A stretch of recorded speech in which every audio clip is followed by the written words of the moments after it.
Honda NX 200 যে বাইকটা আছে রিসেন্টলি লঞ্চ করা হচ্ছে। CB200X যে বাইকটা ছিল সেটাকে রিলঞ্চ করা হচ্ছে with slightly redesign, new graphics, এবং ইঞ্জিনের মধ্যে কোনো পরিবর্তন করা হয়নি। ইঞ্জিনের output still same, around 17 PS power আপনারা পেয়ে যাবেন।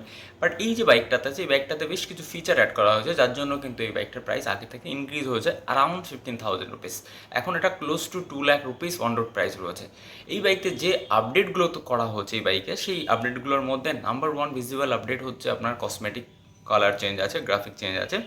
নাম্বার 2 হচ্ছে নিউ TFT ডিসপ্লে, 4 ইঞ্চি TFT ডিসপ্লে ইনক্লুড করা হয়েছে, যেটাতে আপনারা অনেক ইনফরমেশন পেয়ে যাবেন, ইনফরমেশনগুলো অ্যাভেলেবেল আছে।